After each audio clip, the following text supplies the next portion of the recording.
I know how it feel to wake up, fucked up. Pockets broke as hell, another rock to sell.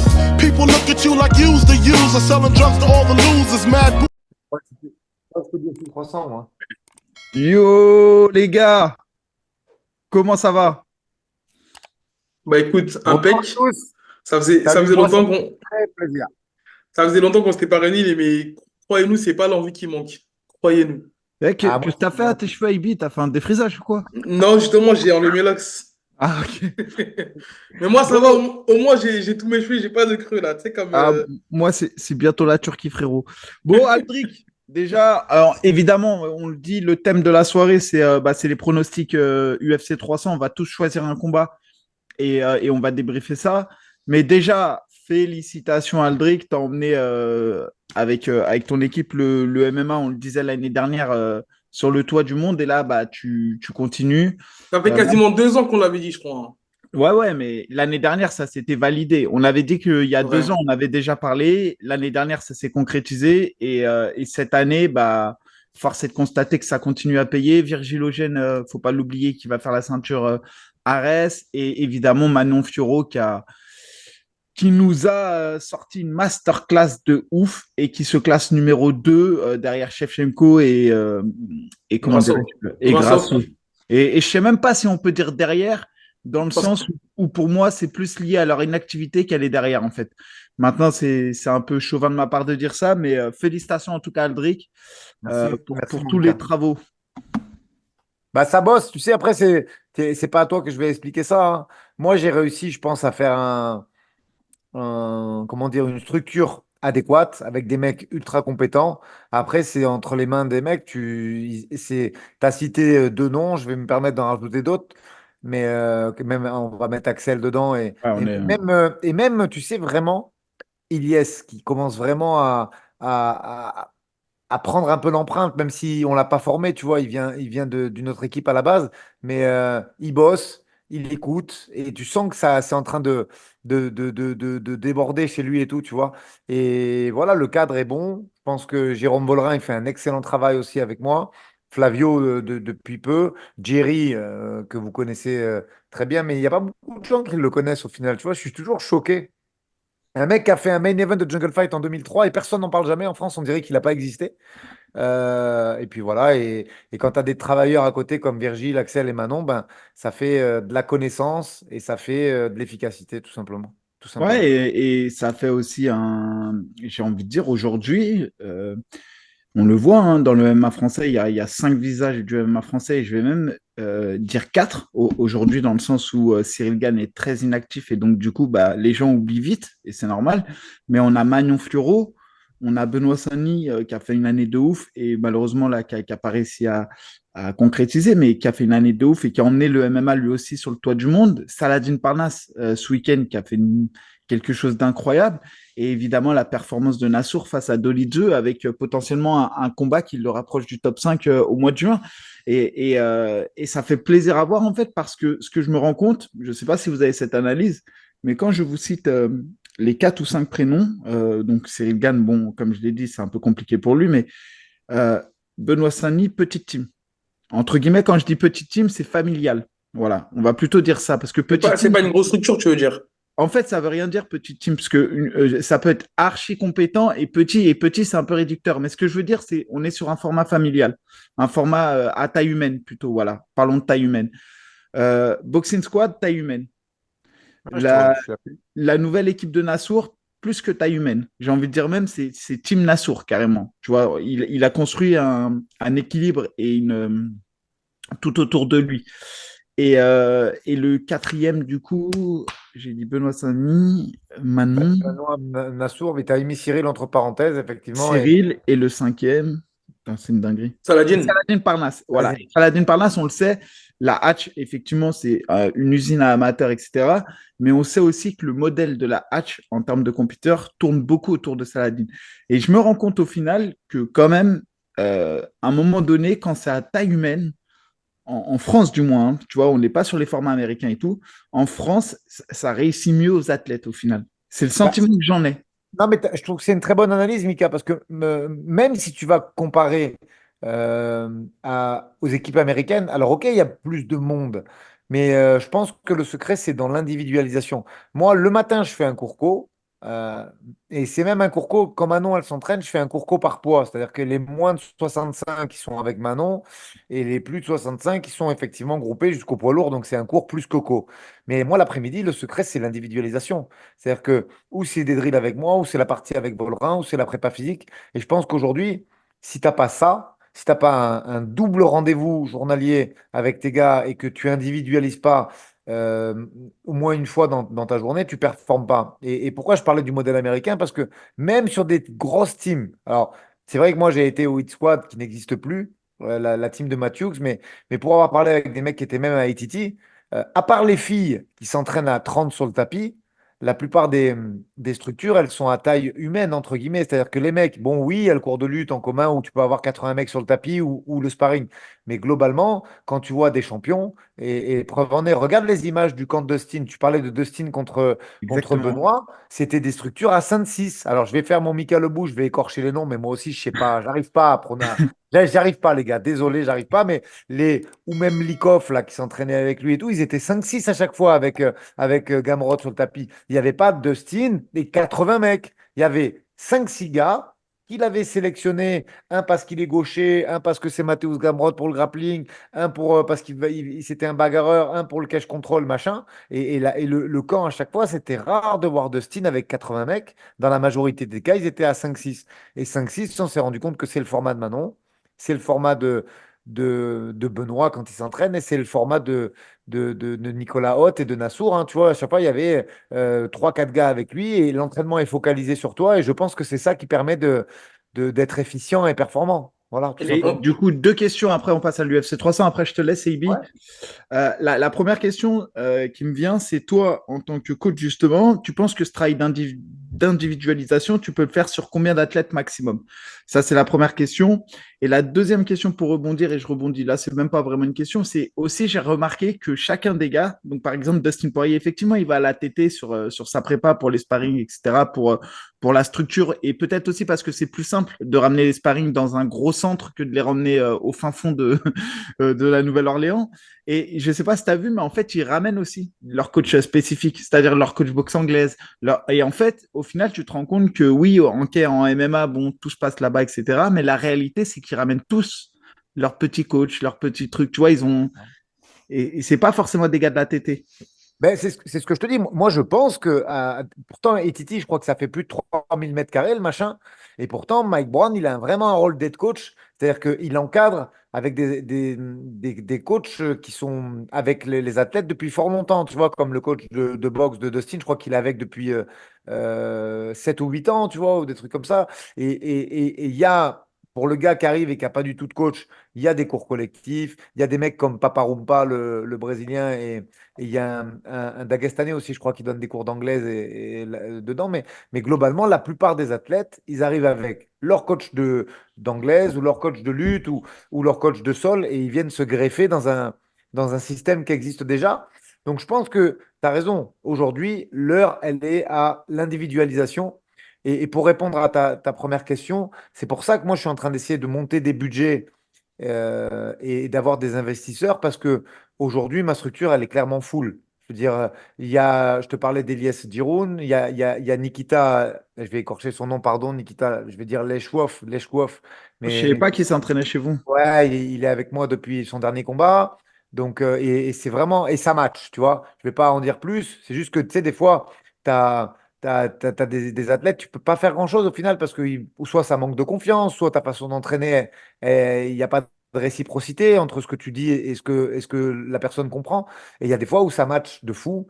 Et force est de constater qu'avec Nikita, ça marche vraiment et ça match beaucoup. Donc, on va continuer, enfin, en tout cas, sur le prochain combat, on va continuer. Et moi, je sens qu'il y a vraiment une évolution dans son jeu qui se fait à mon contact.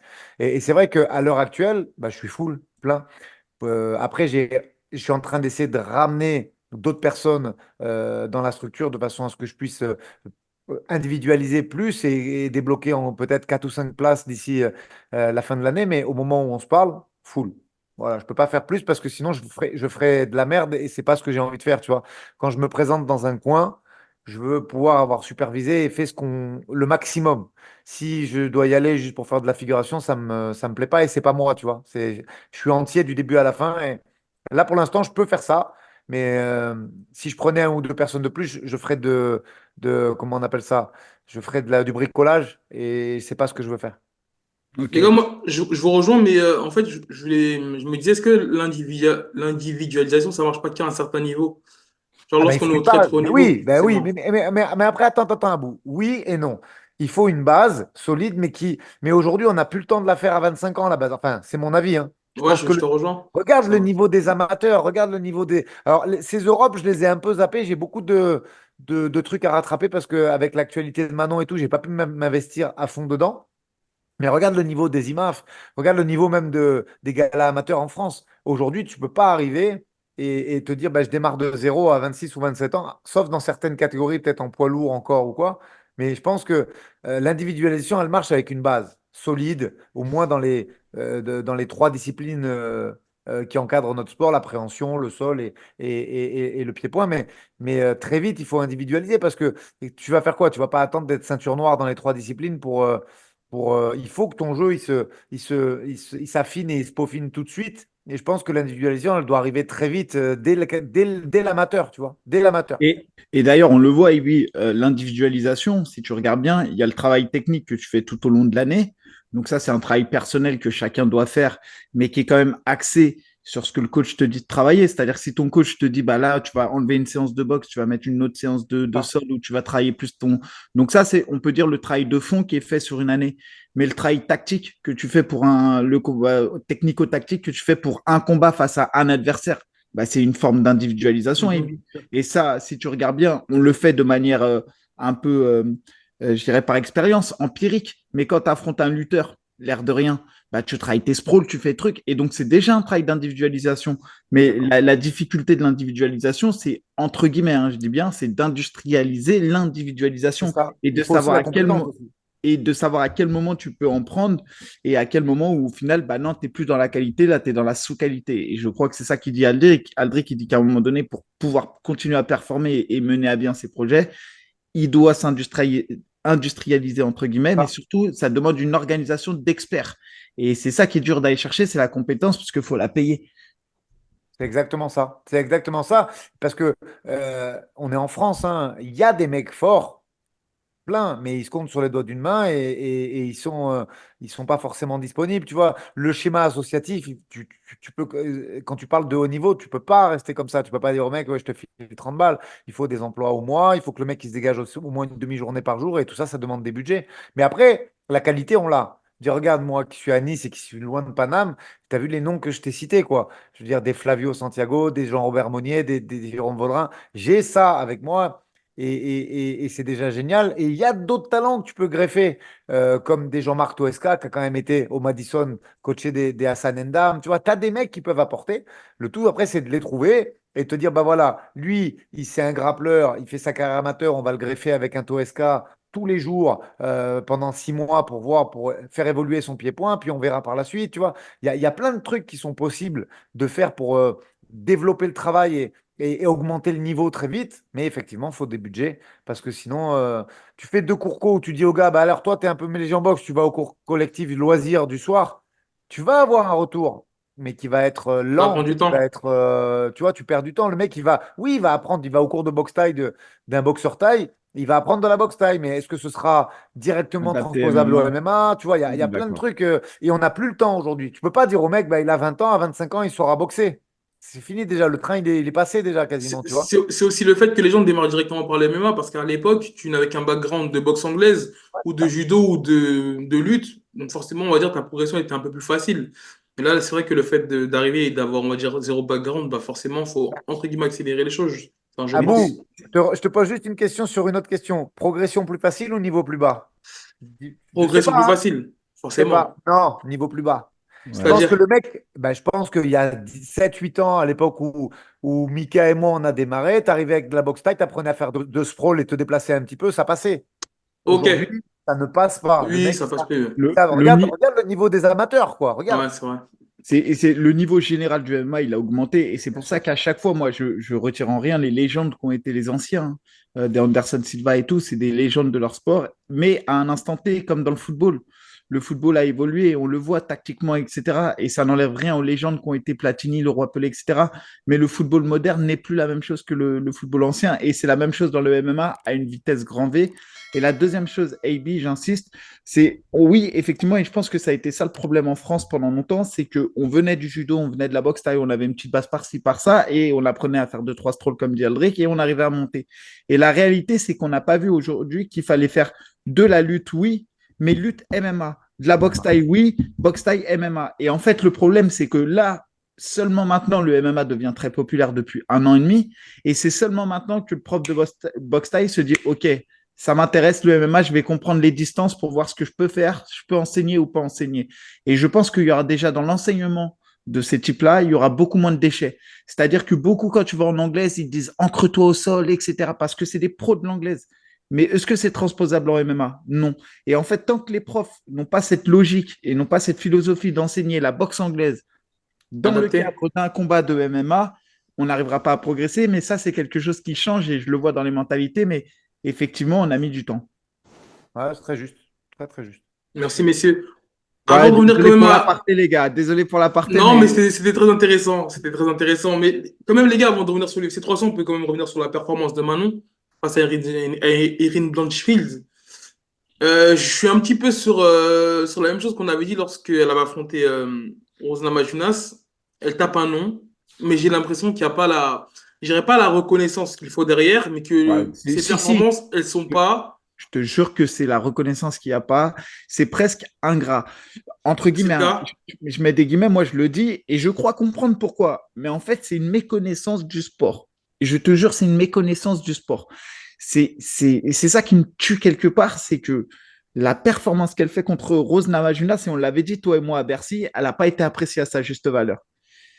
Et la performance contre Blanchfield, elle est encore moins appréciée que Rose Namajunas, parce que Blanchfield, c'est un nom un peu moins supérieur à Namajunas, mais pourtant qui est classé largement au-dessus de Namajunas dans cette catégorie de poids. Et en termes de performance, c'est encore mieux parce que c'est une Ah, masterclass, c'est un 5-0. 5 rounds. 5-0, 5 ouais. rounds. Et je te dis, sur le combat, je vais dire, avec l'aspect le plus critique que je peux avoir, la seule chose que je peux critiquer, c'est pas dans le combat, c'est l'attitude qu'il y a eu à la fin du deuxième ou du premier round qui, Manon, arrive frustrée. Je sais pas pourquoi elle est en colère. C'est le seul langage corporel que tu peux critiquer dans le combat. Tout le reste, ça a été une masterclass. Après, je te renvoie. Il faudrait que je le retrouve. Si j'arrive à le retrouver rapide, on le mettra. Vous le mettrez en lien sur soit le prochain épisode, soit sur les mecs de la commu qui vous suivent sur Insta ou quoi. Mais il y a un podcast de Georges Saint-Pierre qui fait à l'époque où il prépare son fight, je crois, contre Johnny Hendrix. Et c'est super intéressant ce qu'il dit. Pas que je me mette à comparer Manon à Georges Saint-Pierre, on a la tête sur les épaules, elle n'a pas encore accompli. Je pense qu'elle aura accompli quasiment pareil dans 4 ans, mais au moment où on se parle, elle n'a pas encore accompli la même chose. Mais la phrase est intéressante qui dit Georges, il dit, ouais, on me reproche de ne pas finir mes combats, tout ça, mais au bout du premier ou du deuxième round, mes adversaires, ils combattent plus pour me battre, ils combattent pour pas se faire finir. Et j'aime bien cette phrase parce que euh, je trouve, moi, que. Alors, c'est un petit peu moins visible sur Rose parce qu'il y a la coupure qui laisse à penser Exactement. que Manon est fatiguée. D'ailleurs, elle l'a prouvé, Manon, qu'elle n'était pas fatiguée parce qu'elle a enchaîné les 5 rounds avec un record de frappe qui a été battu par très peu de personnes. Je crois qu'il y a Holloway, deux, trois mecs qui sont passés au-dessus de Manon sur 5 rounds, mais vraiment très peu. Mais c'est vrai qu'arrivé à un moment, à partir du deuxième, tu sens que oui, elle va essayer de faire une petite accélération au 4. Oui, elle arrive à faire un truc au 5, mais tu sens que bah, c'est plus la même Erin, tu vois. Elle est un peu usée. Dans le coin, je crois qu'elle ne croit pas un mot de ce qu'on lui dit. Et Ah ouais. effectivement, Manon, elle n'est pas en danger. Après, je pense qu'il va arriver un moment où Manon, elle sera mise plus dans le dur et du coup, elle va répondre parce qu'elle a de la marge. Et je pense vraiment qu'elle a beaucoup de marge dans ce qu'elle fait et que si Valentina, si c'est Valentina ou même quand ce sera Valentina, parce que c'est un combat qui doit avoir lieu, ne serait-ce que pour l'histoire, à un moment, il y a des séquences où elle doit l'épuiser. Crois-moi, moi je l'ai à l'entraînement tous les jours. Elle aura moyen d'aller puiser et de sortir encore plus que ce qu'elle a sorti. Maintenant, d'un point de vue technico-tactique, moi, oui, essayer de la faire accélérer un peu à certains moments, je l'ai fait en montant dans mes consignes. Mais pour moi, il n'y a pas lieu d'en faire plus. Elle est devant. Moi, j'essaye vraiment, tu as vu, je parle moins pendant les rounds encore qu'avant parce que j'essaie vraiment d'avoir ce travail de compter les points, d'être vraiment sûr de moi pour pas. J'ai pas envie de décevoir mes gars quand ils me demandent s'ils ont gagné un round, tu vois. Jamais je vais rentrer dans le coin pour dire t'as gagné ou t'as perdu, mais quand on me demande, et je sais que maintenant, il y a des rounds où elle n'a pas besoin de l'entendre, et il y a des rounds où elle a besoin que je lui dise si elle a gagné ou pas le round, et j'ai pas envie de me tromper. Si un jour je me trompe, ça me ferait vraiment quelque chose, tu vois. Donc je suis très concentré pendant les rounds sur ça, sur le nombre de touches, sur l'agressivité, sur l'efficacité, sur la recherche de finir le combat, sur le top position. Et du coup, franchement, oui, il y a toujours des choses à revoir dans un combat. Euh, Là, j'ai commencé, tu vois, à revoir le combat. Ça fait peut-être 12 ou 13 fois que je le vois. J'ai noté des trucs pour que dès que Manon soit prête, on puisse le débriefer. Mais putain, il n'y a pas beaucoup de moments où il n'y a pas beaucoup de momentum où on peut mieux faire, tu vois. Sincèrement, Ouais. hein, c'est objectivement et sincèrement, il y a très peu de momentum où elle peut le faire. Allez, et un dernier petit scoop pour Ebi Show. Pourquoi Manon elle est énervée? Parce que en fait, mais ça l'a énervée positivement, hein, parce qu'elle n'a pas fait d'erreur du game plan, elle n'a pas fait d'erreur qui la sortait de la stratégie qu'on avait fait. Mais effectivement, le fait d'être sifflé et tout, ça l'a gonflé à bloc et ça l'a contrarié. Et c'était vraiment la première fois que ça lui arrivait parce que même quand elle avait combattu en Afrique du Sud contre une locale, elle faisait pas l'unanimité, la fille, tu vois. Donc Mm. là, par contre, effectivement, on est rentré dans une salle hostile, Hostile, ouais. Ouais, ouais. hostile et véhémente. Tu vois, vraiment Mais au niveau des gestes qu'il faisait et tout, c'était pas le top. Il n'y avait rien de dangereux, hein, pour Manon ou ah ouais, pour ouais, j'ai compris. intégrité, mais Ouais, c'était vraiment hostile, tu vois. Ça insultait, ça faisait des gestes, c'était pas mais fou. même si on va si on veut être factuel, Aldric, j'ai le sentiment quand même que l'UFC a tout fait pour essayer de voler la place de prétendante qui était à Manon. Ça veut dire Bah, qu'à un moment donné, elle était passée devant évidemment. Blanchfield. Ensuite, ils ont Ben, mis Blanchfield. t'as vu, ils ont décidé comme ça en claquant des doigts. Après, alors attends, parce qu'ils sont quand même. Parce que moi, je sais pas si vous l'écoutez, mais le podcast de Daniel Cormier, j'aime bien. Non, J'aime mais bien je parle pas parce anglais, que, moi, c'est ça mon problème. en plus, honnêtement, c'est pas deux Anglais, c'est pas deux Américains avec un débit, que ce Mm. soit Sonnen ou d'ici, c'est pas des mecs qui ont un débit de C'est- rappeurs américains, tu vois. Donc, franchement, c'est très audible.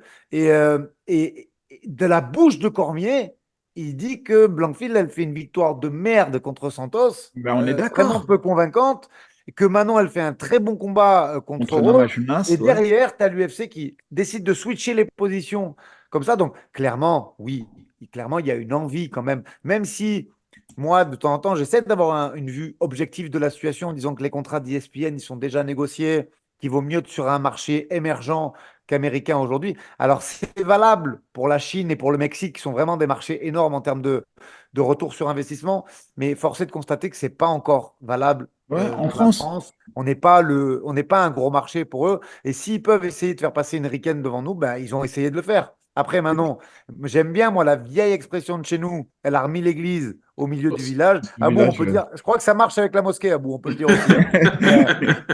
Mais, tu vois, elle a remis les choses dans le contexte. Elle a dit, hey, tu as 26 ans, 25 ans, toi, tu vas revenir plus tard. Tu vas pas me mettre par terre et je vais te boxer et on en reparlera. Parce que, tu vois, maintenant, elle a dit un beau mot pour elle au Ariel El Show. Elle a dit, je pense qu'Erin sera championne un jour. Et je le pense aussi, mais pas maintenant. Elle a 2 3 ans pour faire évoluer son niveau. Et entre nous, pour que Manon, elle se casse, soit dans la catégorie du dessus, soit qu'elle arrête. Et après, on verra, tu vois.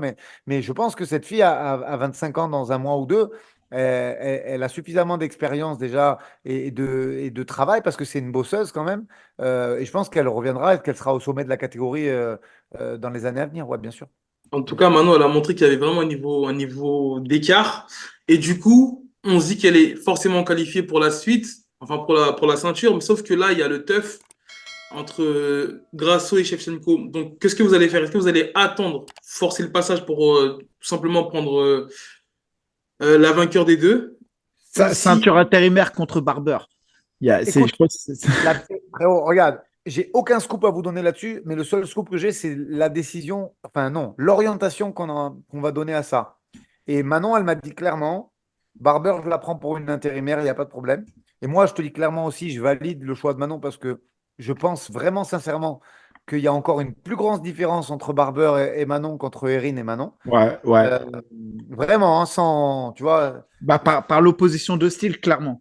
C'est clairement. c'est pas de l'ego ou de style, mais vraiment, le Barber, c'est vraiment. Je pense que vraiment, l'anti-jeu de Barber, c'est Manon. Vraiment, vraiment. Et on l'avait vu face à Grasso, Barber, quand elle avait Ouais, tu affronté vois, Grasso. avec une fille qui se déplace. En fait, Barber, elle est pas mauvaise, elle est explosive, mais elle est pas hyper OP sur les déplacements. Et quand la fille sait pas se déplacer, elle rush et elle fait du cache control.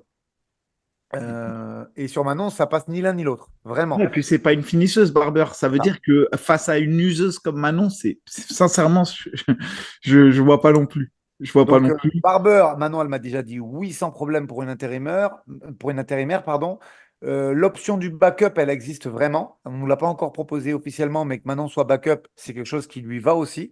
Et moi, en tant qu'entraîneur, je vais te dire quelque chose, c'est une position qui me va. Pourquoi backup me va?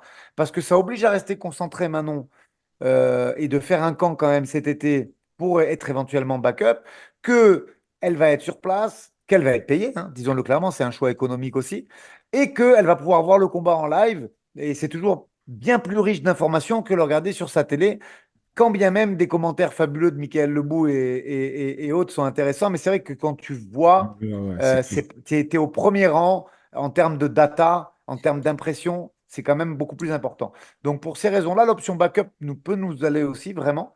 Et je pense que ça va se décanter dans le mois qui vient. Je pense sincèrement que ça va se décanter dans le mois qui vient. Dernier truc, comme j'ai dit à Manon, il faut vraiment rester concentré parce que c'est loin.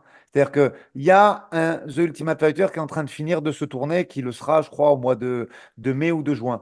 Il y a des finales de ce Ultimate Fighter qui sont fin juillet, début août. Et traditionnellement, c'est entre août et septembre la finale. Là, on sait que la finale, ils veulent sensiblement la faire pour l'indépendance du Mexique, je crois, dans la nouvelle salle qui s'appelle le Dôme ou quelque chose comme ça à Vegas qui serait tout début septembre. Donc, l'option du backup me plaît aussi. Après, s'ils nous disent Barber, UFC Paris, au camp intérimaire, on va pas dire non, hein. On va pas dire non du tout. Mais au moment où on se parle, rien n'est fait. Je pense vraiment que ça se joue là-dessus. Je vois pas Rose revenir, parce que je sais qu'elle a fait des call-out et tout. Mais je pense que la victoire est pas ouf, sa dernière victoire, même si elle a gagné. Et même si en face, c'est loin d'être mauvais, Amanda Ribas. Je pense que pour l'instant, Rose, c'est pas assez convaincant en Ouais. flyweight pour pouvoir être legit. Même si on sait que les Américains, ils aiment bien être poussés, je pense pas qu'elle soit assez legit pour le moment. Je suis d'accord, et surtout qu'il y avait quand même encore une fois une grosse différence, parce que on peut le dire, hein, Manon physiquement, je l'avais toujours dit, moi je l'avais déjà dit il y a longtemps, elle a les hanches solides. Et là, quand on voit maintenant les angles qu'elle prend sur ses défenses au contact, elle prend les angles et la manière dont elle arrive à balancer son adversaire dans la cage. Et deuxième chose archi intelligente qu'elle a fait dans le combat, c'est-à-dire qu'à un moment donné où elle pouvait penser que l'autre allait tenter une amenée au sol, c'est elle qui allait la coller pour niquer comment dire, son timing. Franchement, c'est le geste technique que j'ai le plus apprécié, c'est d'aller lutter le lutteur en timing, mais d'annuler tout de suite derrière. Bah Mais c'est ouais, ça, là, vous avez, tous les deux, vous avez tout résumé. Aujourd'hui, la compétence technique de Manon, elle est perceptible. Alors attention, les gars, j'ai pas envie que les gens qui écoutent, ils disent, ouais, pour qui il se prend, il nous prend pour des clochards. Ah, tu Non, sais non, pas du que... tout. Mais je pense que, voilà, le premier passionné de MMA aujourd'hui, il aime le sang, les ouais. KO, les trucs un peu, comment Non dire, mais pas c'est vrai. barbares, tu vois, mais qui Non sont mais un défouloir. spectaculaire, chaud. Ça. Et aujourd'hui, la compétence technique de Manon sur ses déplacements, sur le pied extérieur, sur les crochets, les check hooks bras avant, sur le fait de lutter pour contrôler la ligne d'épaule sur une fille qui s'apprête à lutter, ben, on est sur un niveau technique très haut et que pour que cette compétence elle soit appréciée, il faut quand même un peu de bouteille dans ce sport parce que Si, sinon tu si, passes à travers, tu vois. on est d'accord. Et bah, là, ça nécessite pas de rebondir forcément, mais voilà, on le rappelle. 7-0 Manon, elle fait partie des combattants, combattantes actuellement en liste à l'UFC qui sont sur le plus de victoires consécutives. Je crois qu'il y a Evloev qui est devant elle, etc. Mais elle fait partie des peu de combattants qui ont autant de victoires consécutives. Et chez les filles, elle est en train de battre un record. Elle est à deux combats du record pour égaler, je crois, Shevchenko. Donc, C'est ça. elle marque vraiment, quand toi, tu aimes bien ce mot-là, c'est la legacy, c'est son héritage dans le MMA. Et tu disais tout à l'heure, dans 3 4 ans, elle aura peut-être, elle sera on parlera d'elle comme dans les très grands du sport. Franchement, on le souhaite. Et en tout cas, faut se rendre compte que 7 victoires consécutives à l'UFC, notamment sur une ancienne championne de l'UFC, je parle de Rose, aujourd'hui sur la top 2, elle a nettoyé toute la KT. C'est incroyable et c'est encore une fois pour ça que je le dis, soyez au rendez-vous. c'est vrai que les combats nécessitent peut-être une petite connaissance technique pour apprécier la justesse de ce qui est proposé, mais je vous assure, c'est un crack. Et encore, Ouais. parce qu'on a juste à regarder sur papier, on sait qu'elle a fondu très très lourd et c'est ce qui se fait au plus haut niveau. Donc, mettez du respect sur le nom Et de Manon. avant d'analyser l'UFC 300, si je vous dis que j'ai un petit croustille, mais c'est pas un croustille qui s'officialisera, mais j'ai le sentiment que pour l'UFC Manchester, donc je crois que il se déroule au mois de C'est fin comment mai, dire, début juin, non? C'est pas juillet? J'ai juin en tête, mais je Je sais pas en fait. vais Ils l'ont pas vérifier. annoncé officiellement encore, hein. il y a des bruits de couloir qui disent que on a proposé Aspinal à Cyril Gann, mais voilà, tout est comme Cyril Gann avait un emploi du temps déjà un peu chargé, il faisait d'autres activités en parallèle. C'est pas sûr que le combat soit validé, mais le blast d'Aspinal aurait été proposé à Cyril Gann pour Manchester. Voilà. Ça, c'est un beau croustille. Mais il n'est pas en train de tourner un film, Cyril, là? Bah, je crois que c'est ça la raison. Maintenant, Ok, j'ai bah écoute, on j'ai va pas aller le. investiguer. Ouais, essaye de creuser la piste parce qu'en fait, tu sais, quand tu es combattant UFC bien classé, etc., tu donnes un peu ton emploi du temps et tu dis, voilà, là, enfin, là, je suis dispo, pas dispo. Et en fait, Cyril, il avait déjà donné ses dispo et pas dispo à l'UFC. Et donc, il avait indiqué, je crois qu'il était en tournage durant cette période. Et l'UFC est quand même revenu vers lui là en lui proposant Aspinal pour Manchester. C'est l'information que j'ai. Maintenant, est-ce qu'elle sera confirmée ou pas? Ouais, faut aller le mettre sur Mais, Twitter, ça. Tu mais mets a je, priori. non, je vais pas le mettre, mais je suis quasi sûr de ce que je vous dis, les gars. Bah attends, je vais te Du futer, off, moi. c'est du off, du off, du off. Mais voilà, je sais pas si ça sera, on va dire, je sais pas si ça sera admis par tout le monde. Mais en tout cas, voilà, petit croustille. Ok, bah écoute, Mika, à voir. On verra si ça avère ou pas. Mais en tout cas, c'est bien, surtout que il commence à avoir un petit. J'ai l'impression une animosité entre les deux. Entre Atminal qui va créer sur tous les plateaux que Cyril l'a refusé. Cyril qui le refuse bah, très clairement à l'UFC Paris. Enfin, qui refuse le call-out. Et derrière la série qui répond sur un tweet là dernièrement. Donc, c'est cool. C'est vendeur. Je pense qu'on peut passer à l'UFC 300, messieurs. Bon, on fait quoi alors Exactement. sur l'UFC 200? On choisit un combat chacun, c'est ça? Ouais, Là, je c'est dur, pense. hein. Et après, bah, de toute manière, après, tu connais, nous, on aime trop parler. Mais Après, les gars, quand même, on finit sur Virgil Hogan contre Ok. Vlad Gutu qui aura lieu la semaine prochaine pour la saison de l'ARES. Pas de moi, bah, souci. franchement, je peux. Vas-y, c'est bon. Mais j'ai déjà mon pronostic. Non, mais on pourra en parler enfin de fond Bah, en comble avec Aldric, c'est le coach. moi, j'avais déjà dit à l'époque, vous vous souvenez, quand j'avais dit Sola contre Yunusov, je pense que même si Yunusov est très fort, le fait de monter de catégorie et l'inexpérience face à Sola, ça va être très compliqué pour Yunusov. Et on l'a vu dans le combat, même si Yunusov n'a pas démérité en termes de courage et de résilience dans le combat, on a bien vu qu'il y avait vraiment un niveau d'écart, que ce soit physique ou même technico-tactique, tu vois, dans le combat. Et là, sincèrement, Virgilogène contre ce gars-là, l'autre, il est très fort, hein, Non, Mika, physiquement. je trouve ça un petit peu dur de quand même comparer. Je trouve que c'était quand même équilibré Yunusov contre Axel Sola. Non, Techniquement, je trouve non, que. ouais. Ouais. Non, mais comparé au combat qui arrive, en tout cas. Oui, voilà, comparé au combat Il qui y a une arrive, différence. exactement. Bah, j'y vais justement. Et là, pour moi, dans ce combat qui arrive, Eugène contre ce gars-là, et c'est même, j'allais dire, c'est un piège. C'est un piège si tu te dis, oh ben non, je suis tellement meilleur que je m'entraîne pas, ça peut être un piège. Mais sinon, le piège, il se trouve que là. Parce que si Ah, on a le crois-moi, Virgile. écoute, moi, je te dis la vérité. Même les 2 semaines où j'étais pas là, j'avais les vidéos tous les matins. Il s'est entraîné comme un barjot. Voilà, le meilleur. Moi, Vlad Gutou, je le connais pas personnellement. Je sais que c'est un lutteur. Je sais que c'est un Moldave. Je sais qu'il a une belle base. Il est agressif. Il est capable de dessouder des gens. Donc, il n'y a pas de problème. On l'a respecté au maximum. Maintenant, si tu me demandes si je suis confiant, si tu me demandes si je pense que Virgile a un gabarit nettement supérieur, et la preuve la meilleure, c'est que Virgile, pour combattre à 77, il faudrait lui couper une jambe. J'ai cru comprendre que Vlad Guto est capable de faire les deux catégories. À partir de là, c'est. Voilà. De toute façon, j'invente rien. Le face-off, il a déjà été fait lors du RS Studio. Il y a une différence euh, quand même qui est importante de gabarit. Il y a une différence de catégorie, je pense. Après, nous, on l'a respecté au maximum. Virgile, il a encore. Là, tu le vois ce matin, Virgile, à l'entraînement avec moi, il a le visage plein de contusions. Il a un cocard comme ça.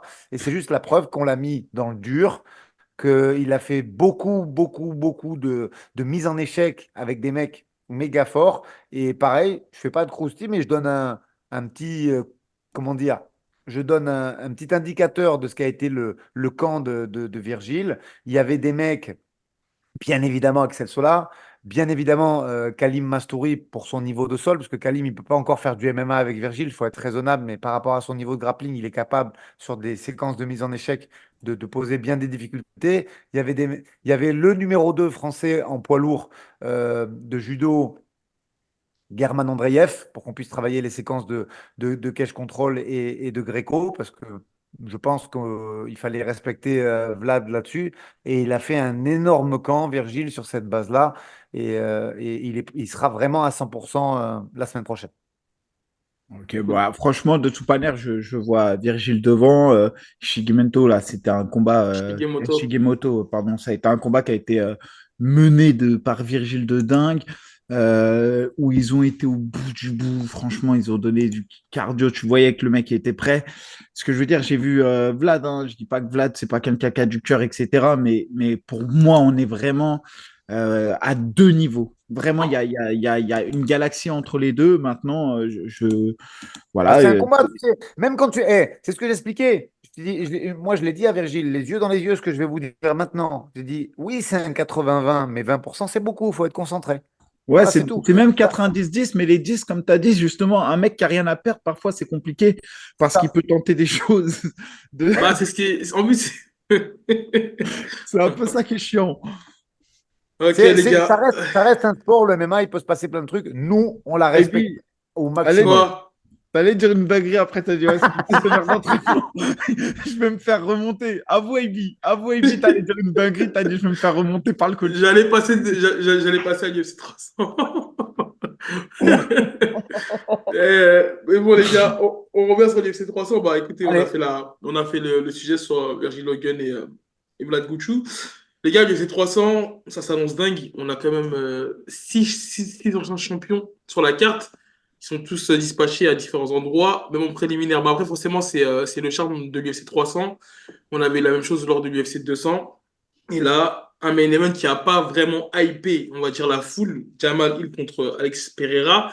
Moi, personnellement, ça me hype ce combat. C'est un duel de Attends, striker. Ça... moi, je propose que Aldric il choisisse son premier combat sur la carte. Le Let's combat alors, go. qui veut qu'on débriefe. allez. Écoute, tu sais que moi, d'habitude, je dis d'habitude parce que je ne vais pas le faire là, j'aime bien mettre en avant le MMA féminin pour se rendre compte des performances et pour essayer de le upgrader un peu et que les gens se rendent compte du talent qu'il y a là-dedans. Là, je ne vais pas le faire parce que franchement, je suis hyper intrigué pour les débuts de Aljo à 145. Je veux voir. Est-ce qu'il va conserver son avantage physique? Donc, c'est le combat qui me. Si je devais en choisir un, qui n'est pas le main event, bien sûr, parce que je pense que Poatan contre, mince, Hill. Contre contre Hill. Jamal, il faut en parler. Mais oui. Moi, je veux voir Qatar, Aljamain Sterling, pour voir si le bully, c'est-à-dire le gros 61, peut continuer à avoir une domination et faire valoir son grappling et sa préhension à 66. Je veux vraiment. Est-ce qu'il va être menaçant pour ce qui existe aujourd'hui à 66? Je veux voir Aljo à 66. Je suis très intrigué. Et tu vois comment la physionomie de combat et la finalité de ce combat, toi? Écoute, si il est aussi dominant qu'à 61, c'est un mismatch. Je pense que Qatar, il va se faire claquer au sol et dominer. Maintenant, Qatar, on sait qu'il met du volume, c'est un très bon striker, il se déplace bien. Est-ce qu'il va garder la même domination qu'il avait à 61 kilos, qu'il avait en deuxième partie de carrière à 61 kilos? Parce Ouais. qu'au début, il galérait quand même. Faut quand Ouais, il y même a eu un moi, je me suis changement. amusé quand on a dit qu'on allait préparer. J'ai regardé quelques vidéos sur Montel et sur la télé et tout. Au début, il galérait un peu plus à ses débuts, à l'UFC notamment, hein. Mais si on regarde les derniers combats et qu'il arrive à timer sa lutte comme il le faisait et ses prises de dos hyper rapides sur les scrambles, et Qatar, il n'excelle pas sur ça, tu vois. Je le vois exceller dans plein de domaines, mais takedown scramble, là où excelle vraiment Aljo, c'est un peu l'épée de Damoclès de Kelvin. Donc, s'il y a domination et qu'il retrouve les mêmes sensations et qu'il a la même domination physique qu'à 61, je le vois dans le dos bien souvent et pourra même être capable de finir du dos, ouais. Mais en tout cas, je pense que physiquement, je pense qu'il sera au rendez-vous parce que là, il a eu le temps en plus de préparer. Ça faisait un petit moment qu'il avait teasé la montée dans la catégorie au-dessus. Crousti, mais c'est pareil, c'est rien à voir avec le niveau des croustilles de Monsieur Lebou. Mais il était dans l'ascenseur avec nous à Atlantic City, il est énorme. Ouais, et je sais pas si vous avez vu, mais en grappling, même, il fait des compétitions, il les fait presque à 70 kilos, hein, les compètes. Ouais. Il y Donc, avait Non, une vidéo où il tourne avec 70, Jabadé. 77 même, il a fait. moi, En j'ai fait, cru, il était dans l'ascenseur avec moi et Jérôme Vollerin. Jérôme, il est aux alentours de 75 kilos. Il était plus gros que Vollerin. Il était ouais. un peu moins gros que moi, je suis à 85. Donc, je pense que là, quand on l'a croisé, il devait être à 80-82 kilos. Moi, Non, ce je que pense je. qu'il Sec, a. hein. Et Ouais. sec, hein. Vas-y, Aibi. Non, non, je disais juste que quand tu parlais de deuxième partie de carrière, moi j'ai l'impression qu'il y a eu un avant-après Petroyan. À ce moment-là que j'ai vu qu'il avait pris quand même en masse, tu sais, musculairement et tout, Aljamain Sterling. Et Ouais, donc là, je pense que c'est un tout petit peu avant moi, mais effectivement, dans cette période-là, je suis d'accord avec toi, où il a commencé à vraiment être dominant. Ouais, c'est vrai. Mika. Non, ouais, pour Qatar, moi, je pense qu'en fait, Qatar, c'est un tueur, mais ça restera toujours un top 10, voire top 15 de la KT. La blessure qu'il arrive au genou, ça me questionne aussi. Ça fait près d'un an et demi qu'il a pas fait de combat. On sait qu'il a eu deux gros combats, notamment face à Holloway et Emmett. C'est quelqu'un qui a déjà encaissé pas mal de dommages, l'air de rien. Il avait déjà affronté pour moi, hein, selon moi, une sorte de profil qui ressemble un peu à Sterling. C'était Zabit Magomedov à l'époque. En fait, Zabit l'avait usé en venant chercher des crochets, en venant prendre le dos, des choses comme ça, en le collant. Et j'ai le sentiment que c'est un peu ce qui va se passer. Normalement, on aurait un Sterling qui, selon moi, va réussir à aller le coller, pas facilement, mais qui va réussir à aller le coller. Et je pense qu'il peut pourrir un, deux rounds et aller chercher même une soumission avant la fin du troisième. Je pense que c'est un retour qui va être compliqué pour Qatar après un an et demi d'absence face à Sterling. Ouais, ouais, Alors, je te rejoins. Après, j'ai envie de te dire que l'UFC paye pour voir. C'est-à-dire que, à part un peu au-dessus, c'est-à-dire des mecs comme Shikadze et tout, on sait que c'est vraiment clairement des strikers, ça aurait pu être des meilleurs match-ups. Mais si tu regardes le top 8, tu vois, démarrer par des mecs comme Arnold Allen ou Moslar Evloev, c'était bien plus compliqué, je trouve, pour des débuts à 66. Ouais, ouais, ouais. Je trouve que là, Evloev, il arrive, lui, il faut se méfier, hein. Evloev, il arrive en douce. C'est vrai que son dernier non, c'est combat là fort. contre Diego Lopez, d'ailleurs, c'est le ticket d'entrée hein, pour l'UFC 300 pour Diego Lopez. C'était le combat qu'il a fait contre Evloev. Mais Evloev, c'est potentiellement dans 2 ans ou un an et demi l'un des prétendants au titre, hein. C'est ça, je suis d'accord. Et du coup, je pense que pour des débuts à 66 de leur ancien champion à 61, c'est pas nos risques, mais c'était un des meilleurs match-ups possibles pour qu'il arrête. Tu vois, parce que tu bats un top 8, bah, on sait comment ils font avec le classement. Tu peux arriver, tu peux déraper 5, 6, 7. C'est pas à vous que je vais l'apprendre.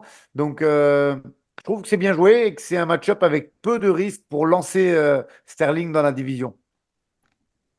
Ça en marche. tout cas, Mika, tu as un combat que, bon, même si je pense Bon, savoir lequel, peut-être que tu vas pas alors me choisir, moi, mais il y a deux combats, en plus, c'est mes combattants préférés, mais il y a quand même celui qui, vas-y, sportivement m'intéresse beaucoup, c'est Oliveira contre Arman Tsarukyan. Donc c'est celui-là que je vais choisir parce que je trouve qu'il y a un vrai enjeu sportif par rapport à l'autre, parce que l'autre, il oppose deux KT différentes, on y reviendra, mais c'est la ceinture BMF. Mais en tout cas, pour le combat Oliveira-Tsarukyan, c'est un combat que je trouve extraordinaire. Extraordinaire puisque c'est un peu la nouvelle génération face à l'un des plus anciens du game. Le monsieur Finish, monsieur Bonus, c'est celui qui tape beaucoup de records à l'UFC. Je crois qu'on ne se rend pas compte, mais il a énormément de records. Et c'est pas un mec qui établit des records par sa longévité, mais c'est par ses performances. C'est-à-dire qu'il est encore là. Il est encore dans le top 3, top 5. Donc Charles Oliveira, tueur à gage, fan absolu du combattant qu'il est. Arman Tsarukyan, c'est un mec qui est un peu plus dans l'ombre à l'UFC, qui a fait des grosses guerres, notamment contre les meilleurs prospects. Il a jamais refusé personne. Il a pris Gamrot, il a pris Smagulov, il a pris Dariush, il a pris les Il a Frévola, pris tout ça. Islam à son premier combat, je crois, s'il dit pas de ouais, c'est bêtises. Ouais, ça. À 3 semaines en plus, hein, il me semble, hein. il a pris Islam d'ailleurs, et c'est l'un des combats qui s'est traduit en décision, qui était quand même assez disputé. Il a pris Aubin Mercier, on l'a vu, Aubin Mercier, il a roulé sur le tournoi du PFL. C'est quelqu'un qui est archi solide. Et ce combat, il m'interroge pour savoir est-ce qu'on a un Oliveira qui a toujours aussi la dalle qu'à l'époque, et est-ce qu'on a un Tsarukyan qui est capable d'aller défier les plus grands du sport. Voilà, tout simplement, un peu comme un BSD parti chercher Poirier, et ben là, on a un Tsarukyan qui est parti chercher aussi une légende des 70 kilos. Alors, Tsarukyan avait un peu plus, je dirais, de bouteilles, hein. Comme je l'ai dit, il a déjà affronté des gros blazes, il est déjà numéro 4 et il vient chercher le numéro 1. À n'en pas douter, c'est un combat qui ouvrirait les portes pour aller chercher le titre. Voilà, on sait que la victoire de Dustin aussi est là. Bref. Et sur la physionomie de combat, ce que je vois, moi personnellement, alors il y a peut-être un peu le cœur qui parle, mais j'ai le sentiment que Oliveira est armé pour aller prendre Sarukian. Même si on l'a vu quand Oliveira il est bloqué sur le dos, on l'avait vu quand Poirier a bloqué Oliveira sur le dos, il n'a pas fait grand-chose, etc. Mais on a aussi, Sachant que c'est pas, voilà, leur niveau de sol, mais il s'équivaut pas voilà, aux deux.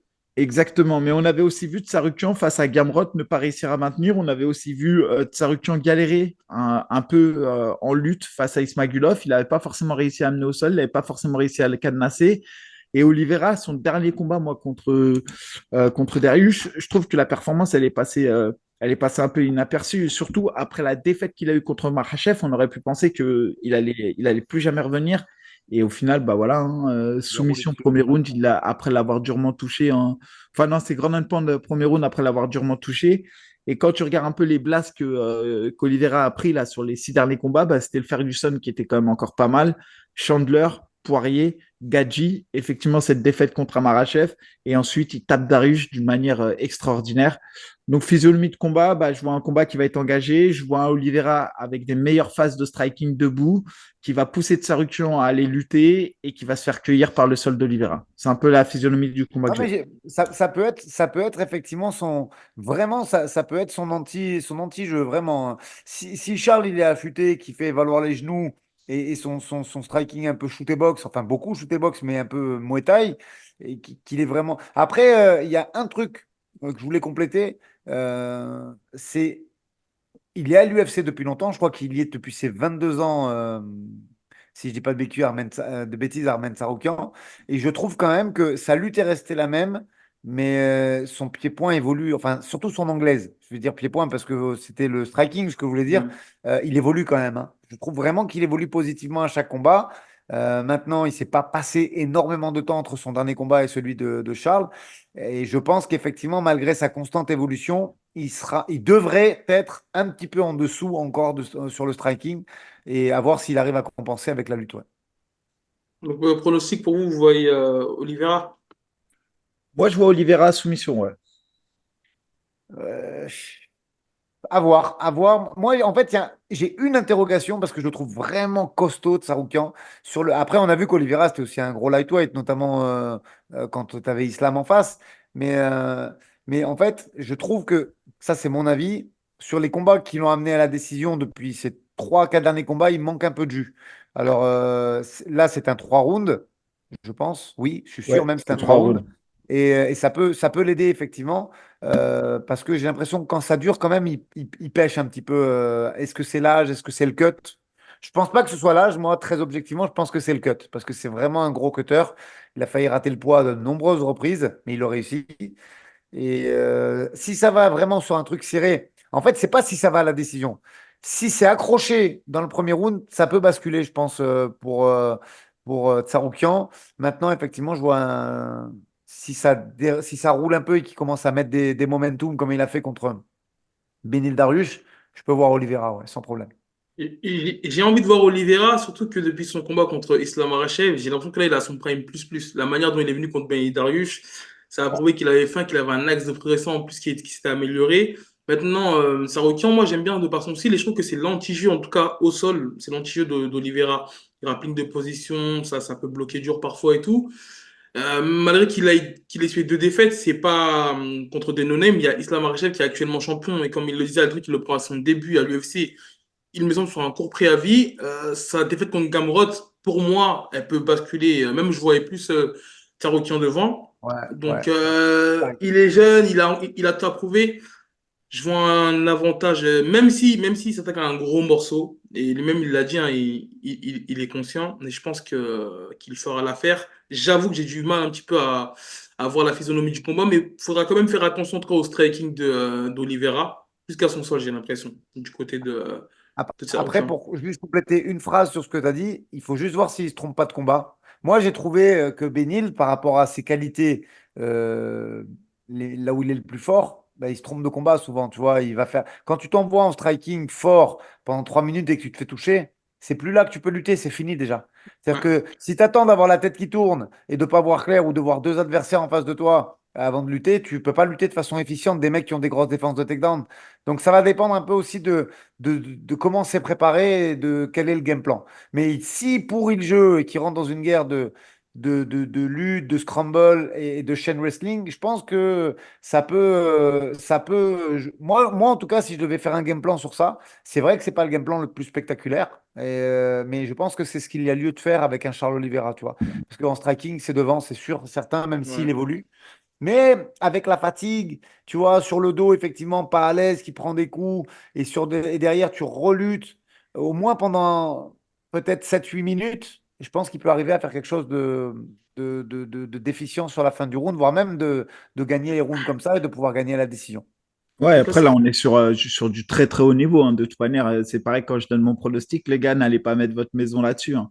C'est du très très haut niveau et comment dirais-je, ça se joue sur des détails, hein. Donc surtout attention, hein.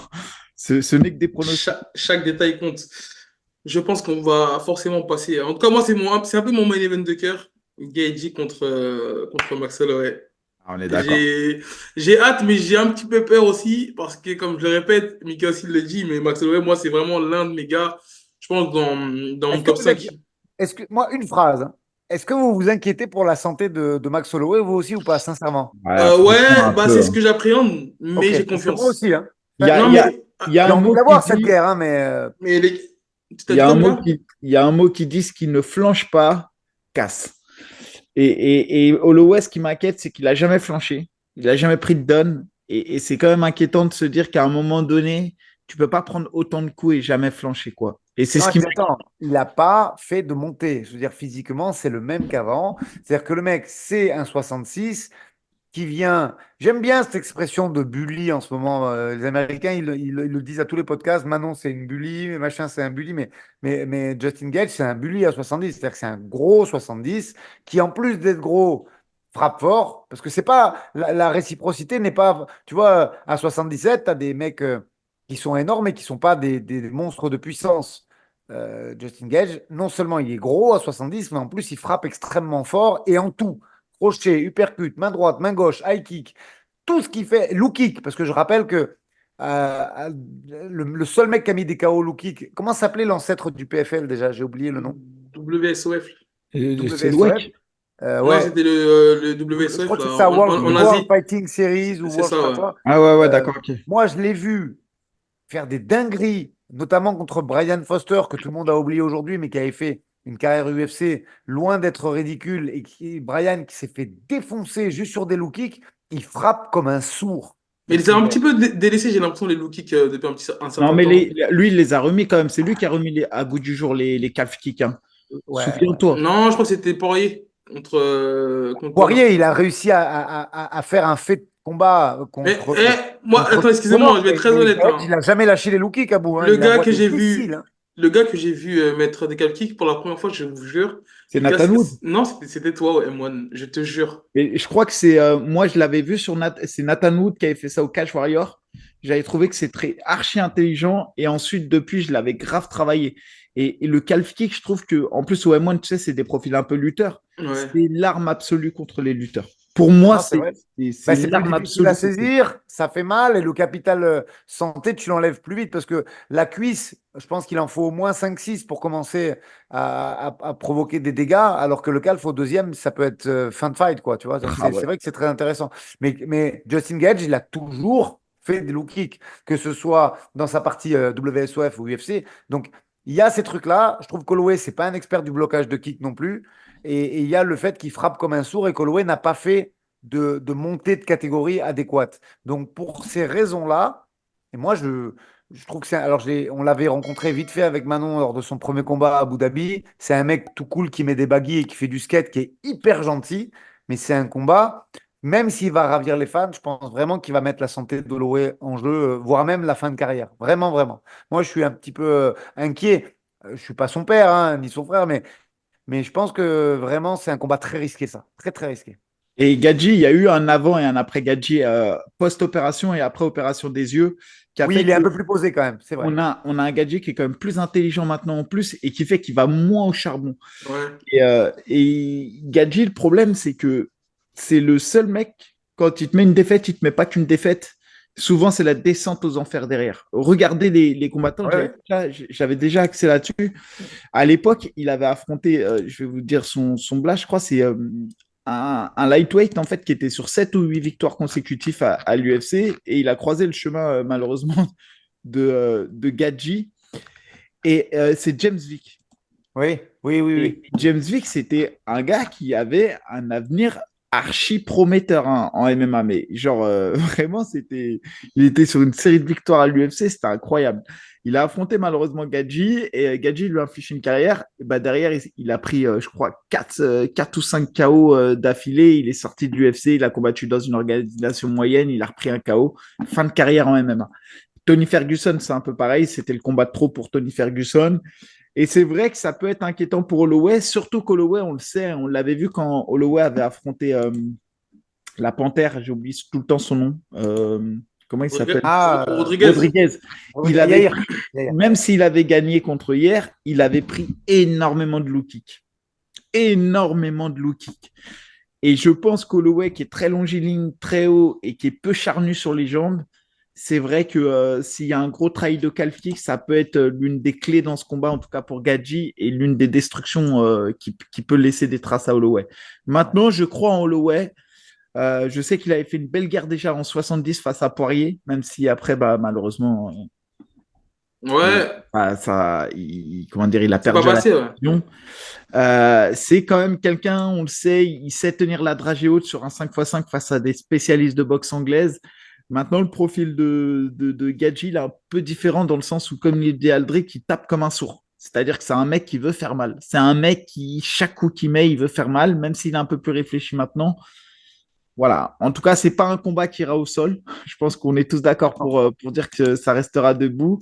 Et j'ai hâte de voir ce combat. Le cœur est avec Max Holloway, mais si je raisonne avec ma tête, je pense que Gadji est favori dans le combat par Pareil. destruction à la décision. Par contre, je vois bien un combat à la décision.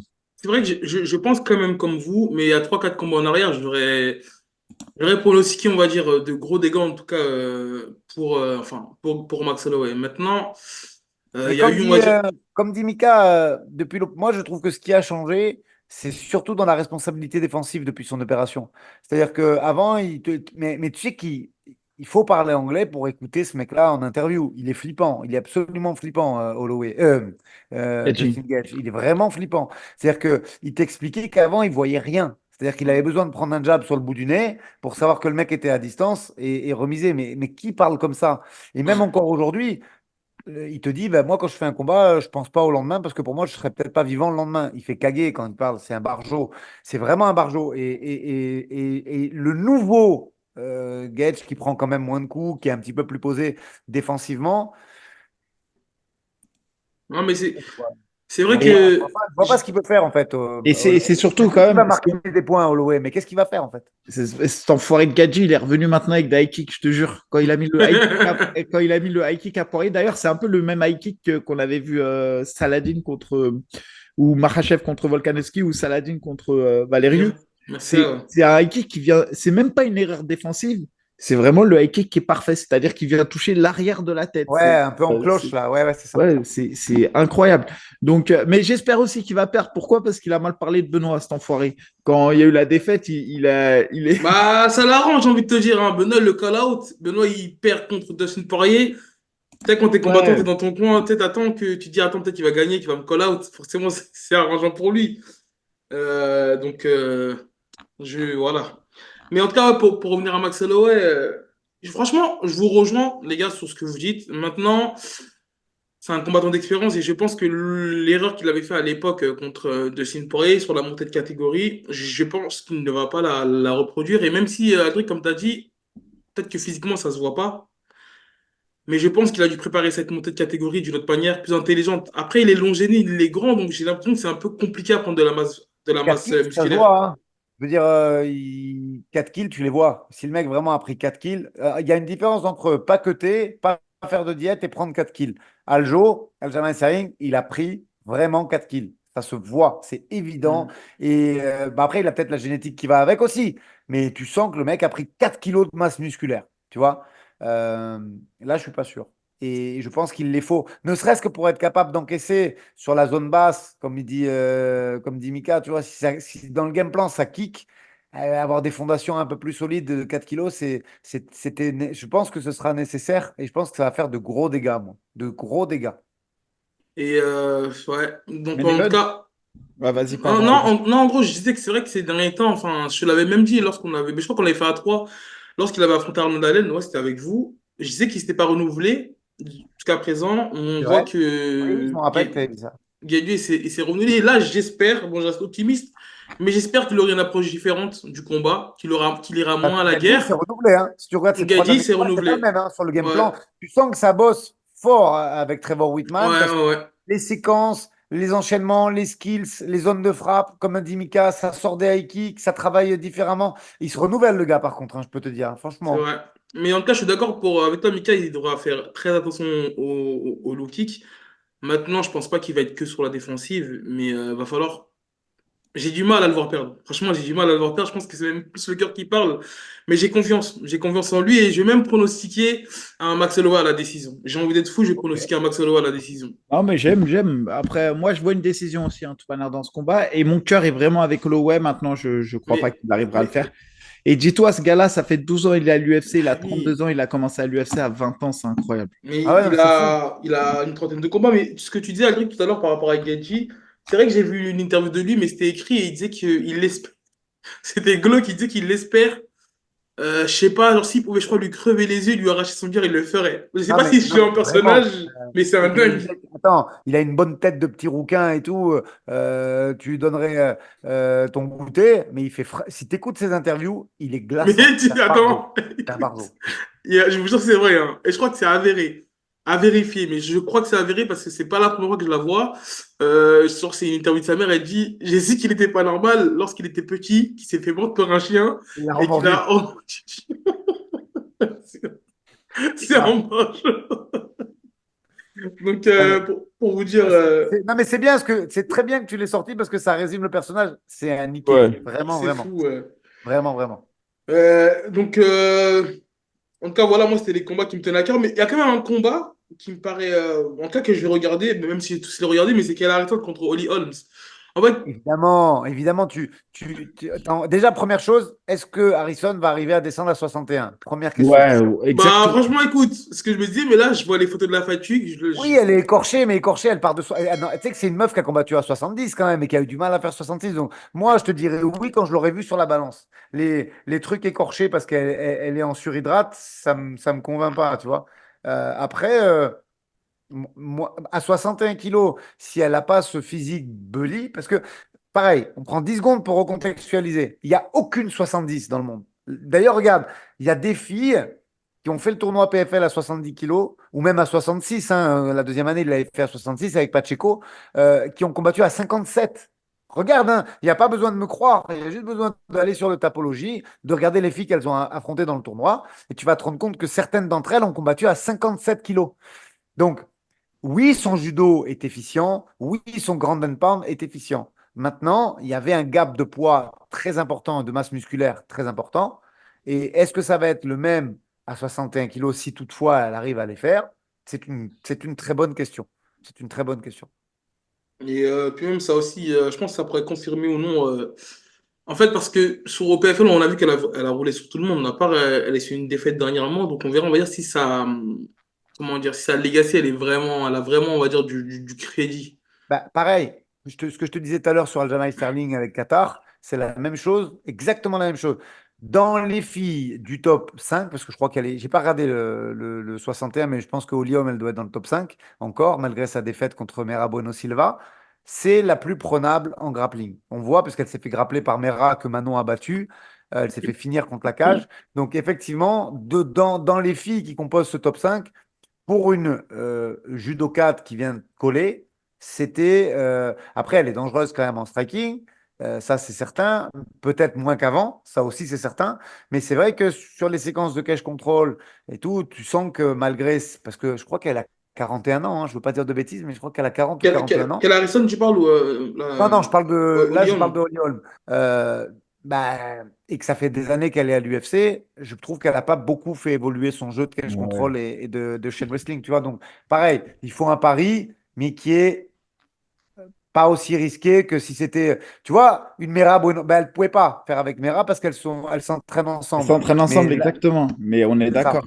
Mais c'était plus dur parce que c'est fort au sol, parce que c'est un peu plus puissant. Mais là, effectivement, s'ils veulent la propulser et pouvoir en faire une future contender à la ceinture dans un combat, bah, c'est fait parce que tu bats au lit, en général, c'est un peu le gatekeeper de la ceinture, tu vois. Donc, je pense que le match-up est bien, mais il y a beaucoup d'interrogations et beaucoup de questions. Déjà, le poids, son comportement à 61 kilos et le fait qu'elle n'ait pas forcément l'avantage physique, ça va répondre à beaucoup de questions. Là, et du coup, je rebondis là-dessus. Bon, juste, je partage vos conclusions. Et Holly Holm, c'est vrai qu'il faut pas oublier que c'était Holly Holm, c'était encore un MMA quand elle a été championne hein, face à Ronda Rousey, qui était, surtout chez les filles, un peu encore unidimensionnelle. Oui, Et bien sûr. Holly Holm, elle vient du sport du pied-point. Et comme tu l'as dit, elle a jamais réellement ni eu la volonté, je pense, ni eu l'ambition de trahir réellement sa lutte et son sol. Et je pense que ça va être compliqué. C'est le match-up parfait. Maintenant, gros point d'interrogation sur le fait que Kayla Harrison puisse faire le poids. Et je réagis juste sur cette catégorie parce qu'on a Nora Cornell qui, avait fait qui a gagné ce week-end Melissa, contre Mullins. Melissa Tonia Mullins, qui était 15e.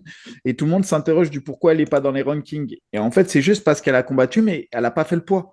Donc, quand vous ne faites pas le Hmm. poids, et ben, en fait, vous ne montez pas dans le ranking. C'est-à-dire que si vous combattez en bantam mais que vous loupez le poids, même si vous battez le numéro 2, bah, si vous n'avez pas fait le poids, normalement, vous ne montez pas Et dans les ça, tu rankings. vois, c'est très intéressant ce que tu relèves et je vais surtout pas, je vais juste me permettre de commenter et pas analyser. Il faudra en parler. C'est Johnny son head coach, hein, je crois, je dis pas de bêtises, hein. Ouais, c'est Johnny, ouais. Je crois qu'elle a son staff aussi avec Bon, elle, mais il y a si aussi Johnny qui fait toutefois partie. c'est Johnny le head coach, moi j'aimerais et poser la question si vous les avez en interview dans les jours à venir ou les semaines à venir, pourquoi tu acceptes de faire un catchweight justement qui va te faire perdre la possibilité d'intégrer le top 15, qui va. Et attends, même si que ce soit Melissa Honora, c'est des contrats de début du UFC, donc je sais pas, hein, mais en règle générale, c'est entre 12 et 16K, hein, on va pas se. Voilà, on Mhm. les connaît les montants. Donc tu perds les 10 ou 15% que tu aurais pu subtiliser à ton adversaire et tu perds plus gravement la possibilité d'intégrer le top 15 dans Mais une en fait, catégorie où ça, tu peux. on en a parlé dans le précédent Ah, podcast. pardon, pardon, Non, non, mais pardon. en Non, non, fait, non, non, mais moi je suis d'accord avec toi, dans le sens où j'expliquais que Dixon, elle est venue la voir en lui disant, ouais, j'arrive pas à faire le poids, peut-on faire un catchweight? Et Nora lui a dit, de base, elle lui a dit, non, bah, moi, je vais voir comment se comporte mon coaching et je reviens vers toi. Et en fait, Nora, comme elle a eu un peu de difficulté, elle aussi, à perdre le poids, Ah ouais, d'accord. Ok, elle s'est dit, ok, ouais, je ok. vais pas me J'avais pas tuer la cette info-là. santé. Ok, t'es ok, sûr, ok. Miguel, qu'elle a du mal à perdre le poids? Bah, c'est ce qu'elle a dit, Nora, dans sa Ok. vidéo. Et elle a dit, OK, comme vas-y, je galère aussi, je vais pas me tuer la santé. Du Ok. coup, ce que je veux, on fait un petit catchweight. Et c'est là qu'ils ont fait le catchweight. Après, Mais ils l'ont fait entre eux, hein, en dehors en dehors de la validation des gars de l'UFC. Hein. ouais, après, moi, je pense que ça, c'est peut-être un manque d'expérience, parce que je rejoins ce qu'il dit Aldric. Après, je pense que c'est toujours arrangeant lorsqu'il est en train de cutter que tu entends ton adversaire qui vient te proposer. Parce que je pense qu'elle aurait pu faire le poids si elle devait le faire. Peut-être que c'est un manque d'expérience, c'est encore un petit peu enfin, c'est pas un petit peu, c'est son deuxième combat. Même pour son staff, ils ont pas l'expérience que, par exemple, Aldric, tu peux avoir ou d'autres coachs peuvent avoir en tant qu'accompagneur et head coach à l'UFC, parce que forcément, ce genre de choses-là, ça se négocie. Après, c'est que de la spéculation. Peut-être qu'elle avait, comme il a dit Mika, peut-être qu'elle galérait vraiment à faire le poids. Mais en tout cas, ouais, c'est dommage parce que c'est vrai que ça aurait pu lui faire la Bah ouais, faire entrer parce dans que le top 15. Hein. c'est un classement et puis c'est une KT où il y a de la place. Soit, Ouais. disons-le clairement, sur la trentaine de filles qui sont aujourd'hui qui composent le Roadster 61, tu peux facilement arriver dans ce top 15. Et rappelle-toi l'exemple que j'avais donné déjà avec vous. C'est la seule KT où tu peux te faire les croisés et gagner deux places au classement. Pani Kinzad, elle s'est fait les croisés à 2 mois d'intervalle de Manon.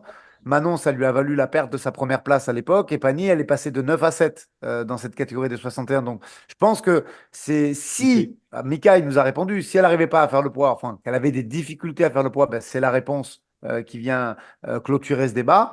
Mais si c'est des choix, comment dire, qu'ils ont fait eux, peut-être qu'effectivement, il y avait mieux à faire ne serait-ce que pour rentrer dans ce classement, parce que je pense qu'elle aurait tout simplement pris la place de Mélissa dans Bah, le classement clairement. Ah, Mais et peut-être que qu'il y avait une dans le top appréhension 15, de. c'est rentré dans le top 15. C'est plus Peut-être la qu'il y avait même une chose, appréhension, même en hein, termes de de. visibilité, de sponsors et tout, c'est plus la même chose. C'est plus la Peut-être même qu'il y avait chose. aussi une appréhension que le combat soit annulé, hein.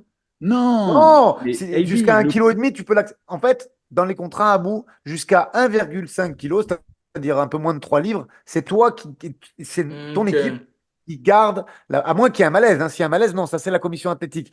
Mais à partir du moment où on est à moins de 3 livres, l'équipe peut valider. mais C'est, même les c'est, gars, sur la pesée, c'est Nora qui s'est pesée plus lourde d'un demi-livre.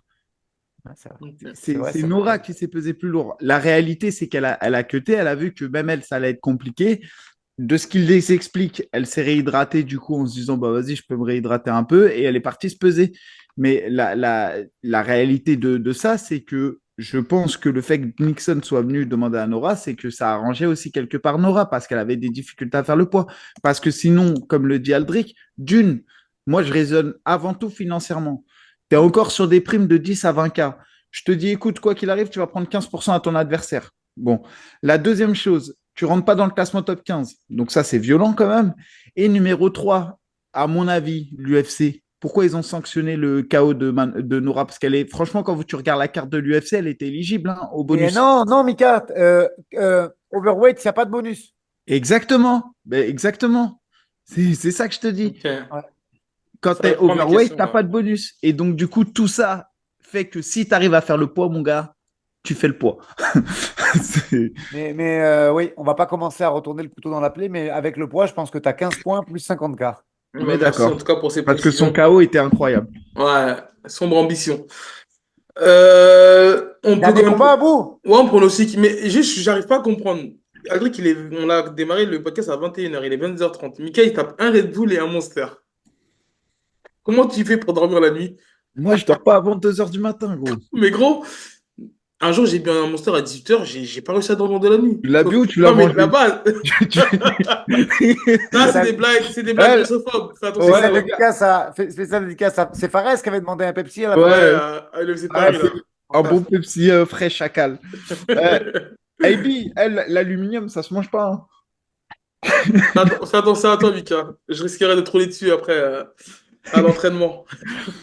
Bon, on passe au main event. Ouais, on pronostique le main event, les gars. Ou après, juste, vas-y, on passe, mais en balai archi rapide. Combat qui va être dingue, Figueiredo, Garbrandt. Ah Je sais oui, pas ce que vous en pensez, mais Oui. oui, oui, incroyable. oui. Et il y a un autre combat, je vous jure, j'espère de tout mon cœur qu'il va gagner, c'est Jim Miller à Bobby Green. Parce que Jim Miller, s'il gagne, c'est le combattant 100, aujourd'hui. 200, 300. T'imagines? Ouais. 100, 200, Ouais, 300. c'est Et c'est fou, le hein. mec qui a le plus de victoires à l'UFC. Et ce qui me ferait vraiment plaisir, c'est que potentiellement, il re-rentre dans le top 15. Et putain, le mec, ça serait incroyable pour lui. Et je lui souhaiterais même d'arrêter sa carrière là-dessus. Parce que putain, tu finis dans le top 15 de l'UFC, ça veut dire que tu es quand même encore à un gros niveau de compétitivité. Et comme tu as dit, tu as fait UFC 100, 200, 300. Non, mais sérieux, ça En serait plus, incroyable. l'UFC 100, c'était quoi dans les années 2000, 2005, 2006? Non, je pense 2,12, 2,13, quelque chose comme ça. Regardez. Ouais, je Le, regarde, mais le, je pense entre 2012 et 2015, je pense, malgré tout, parce que ça allait. 2009, Ah bah, tu l'UFC vois, 100, hein. il y en avait quand même moins à cette époque, c'est pour ça. Ouais. Donc, pour revenir au main event, après, on conclut là-dessus. Jamal Hill Pereira, on va dire les deux, ils ont à peu près une douzaine de combats, donc sur le papier, ça s'équivaut. Je pense qu'avec Laura, Alex Pereira, les gens, ils sous-cotent Jamal Hill. Forcément, il Ah, n'est mais pas alors arrivé. attends, je te coupe de suite. S'il le fait tomber, c'est fini. Voilà, mais regarde bien, Si tu peux. Pereira fait tomber Jamal Hill, Non, non, si Jamali il take down Pereira, ok. c'est terminé. Et pour deux raisons. La première, la défense de Pereira est pas mauvaise en lutte. Instinctivement, elle est très instinctive et très au feeling, on va dire, mais elle est pas mauvaise. Par contre, ses scrambles sont catastrophiques. Il est capable de rester sur le dos pendant de longues minutes et l'autre, il frappe comme un sourd. Exactement. Pour moi, le plus gros grand and pound de la catégorie, c'est Hill. Voilà, le plus gros grand and pound. Après, il n'est pas terrible. Il y a plein d'autres endroits où il est pour moi surclassé par beaucoup de gens dans la catégorie. Mais son grand and pound est agressif et il est vraiment létal. Et je trouve que c'est le point faible de Pereira, que c'est celui qui passe le plus de temps sur le dos. Et avec un mec qui frappe aussi fort que ça peut très mal se passer. Ça peut très mal se passer. Après, j'ai du mal à voir Jamal Hill faire un changement de niveau. J'ai même quasiment aucun souvenir de l'avoir vu faire un changement de niveau dans ses combats. Et je trouve que même debout, il y a de la place. Après, c'est vrai que ce qui me fait peur, c'est qu'il est quand même assez ouvert dans sa boxe, tout comme Pereira parfois. Sauf que Pereira, il est un petit peu plus hermétique. Mais Jamal Hill, j'ai vu en fait, des arrêts sur image. Je crois que c'était du combat contre le Glover Teixeira. Tu vois, le gars, il avançait un petit peu comme Ngannou face à Jairzinho Attention, hein, Rozenstruik. s'il se trompe de combat, il peut dormir aussi, hein, je suis d'accord avec toi. Mais s'il fait ça intelligemment, il y a moyen de faire du sale, du sale, du sale. Ouais, moi, je pense qu'il y en a un des qui va être bon, mais j'aimerais même voir Jamal Hill. J'aimerais même voir Jamal Hill l'emporter. Et en tout cas, voilà, pour pronostiquer, je vois Jamal Hill stopper Pereira. Ouais, alors Jamal Hill, moi, ce que j'aime chez lui, c'est que c'est un bonus fighter. 4 derniers combats, bah, 3 finishes, une décision, et c'est 4 bonus quand même. Donc 4 performances, c'est pareil à l'UFC, et c'est ce qui fait qu'on souvent on t'ouvre les portes pour le titre. Des fois, il vaut mieux perdre avec un bonus, comme a fait Charrière, que de gagner une victoire pourrie, comme a fait Brendan Allen, par exemple, contre Curtis ce week-end, pour ceux qui ont la ref. Mais ce que je veux dire par là, c'est que Jamal Hill, moi, clairement, je fais partie des gens, et je sais pas pourquoi je le sous-cote à mort. Mais voilà, je peux pas t'expliquer si c'est parce que son style ne me convient pas, si parce que j'arrive pas à être objectif, etc.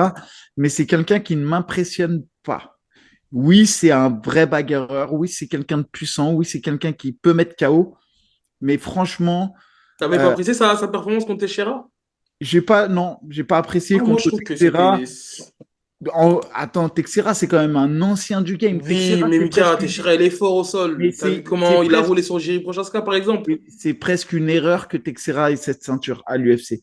Non, t'es C'est presque dur. Attends, c'est un surtout là. indicateur. Écoute ce que je te dis, c'est un indicateur qui prouve qu'à moins de 93 kilos, la catégorie n'a pas su bien se renouveler. Ça, c'est vrai. Sur Ça, ça, c'est on est vrai. d'accord. Mais ça n'enlève rien, en tout cas, à la performance de Teixeira. Non, mais Aux c'est pas. performances de Teixeira. Texera, je suis pas sûr qu'il tape le roadster, le haut du roadster PFL, par exemple, à moins de 93. Je pense que l'une des KT les plus faibles à l'UFC actuellement chez les hommes, c'est les moins de 93 et les plus Juste, de 93. juste, En termes d'adversité, hein, pur.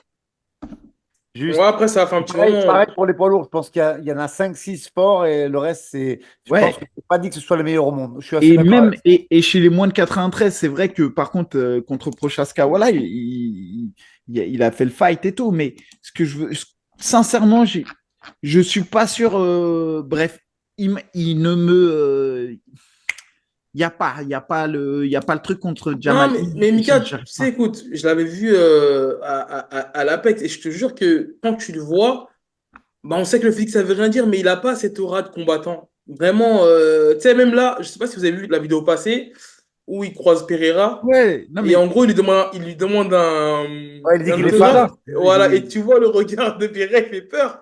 Et lui, il est décontracté. Et je te jure, pour l'avoir croisé, pour avoir vu un petit peu la son manière dont mood. il est, je trouve que c'est ça qui lui réussit en fait. Ce truc-là d'être pas forcément relâché, mais d'être un petit peu, enfin, de ce qui nous fait, en tout cas, de ce qui me fait ressentir, d'être un petit peu je m'en foutisme. Mais dès qu'il est dans la cage, il cogne, il frappe fort et Ouais, il a mais une manière agressive. Je trouve Enfin, que. là, en fait, voilà, pour moi, ce combat, s'il se trompe de combat, il va dormir, mais il va voilà. roupir vite. Par contre, s'il essaie de rentrer dans une bagarre et qu'il arrive à changer de niveau, parce qu'attends, Abou Bouquet, on l'a jamais vu. Oui, effectivement, c'est Mhm. pas un mec qui a des ratios de takedown de ouf. Mais faire une attaque autobus sur un mec hyper grand et qui a quand même une posture assez importante. Je veux dire, Pereira, c'est pas Cédric Doumbé en termes de posture. Il n'est pas du tout rabaissé, il est très haut dans ses Ouais. appuis et dans sa posture. Il y a quand même moyen de claquer un autobus sur un mec comme ça si tu prends le timing, tu vois. Et ça, faut pas. Je veux dire, ça demande pas un niveau de chain wrestling très abouti. Et sur ça, moi, je pense qu'il peut faire la diff malgré tout. Même si effectivement, moi, ma plus grande désillusion dans cette KT, c'est Rakik. Bah de Oui. ouf, mais Hein, de voilà. ouf. Merci.